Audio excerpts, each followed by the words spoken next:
7 months after the PlayStation console overheating 16th mainline entry in the Final Fantasy franchise, and 4 years after the first iteration of the Final Fantasy VII reimagination, Square Enix is back to continue the remake saga. And this time, it does a lot of things different than in the first part. Because not only is this game less linear, it also felt much different compared to Remake. But first things first. First, you again mainly play as the former soldier Cloud Strife, even though this time many other characters get much more screen time and backstory. Which for me was a welcome amount of variety and made the party even more likable, with my favorites being Barret and Yuffie. And what this game does really well is to celebrate the calm moments. When the party came into a more safe area, tired from battling, there's often so much side content and minigames that you can often easily miss, but when you try them out, will show how much love went into the details in this world.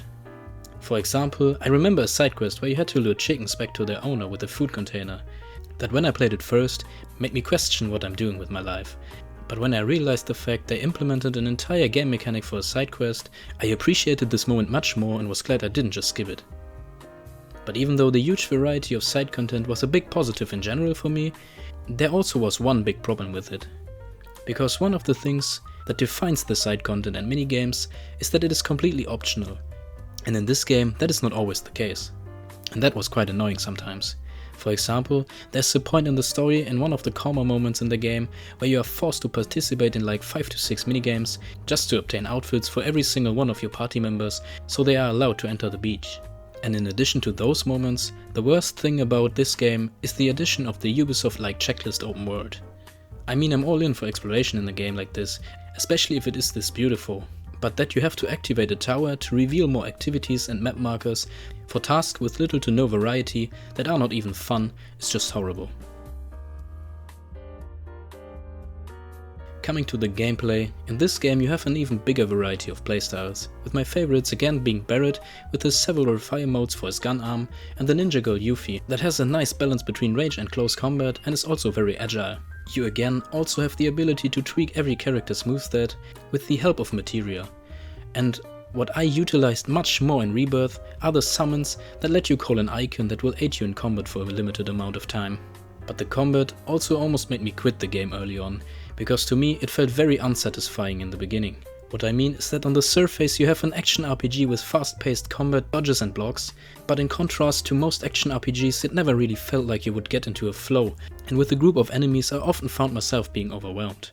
Which finally resulted in me quitting the game for a few weeks, after not managing to defeat the boss of the second chapter. But what I had to learn was that this game is more like a mix of turn-based and action combat. It wants you to switch through your party members frequently to utilize your group's full potential, instead of being a one-man show. And if you learn this and optimize your abilities and equipment, you will regain control of the encounters and at some point even find the flow. So to sum things up, Final Fantasy VII Rebirth is Final Fantasy typical, incredibly beautiful in every aspect. From the animations and sceneries to the cutscenes, everything feels top notch. And the beauty of this fantasy world is supported by a fantastic soundtrack and voice actors that put so much soul into every single line they have.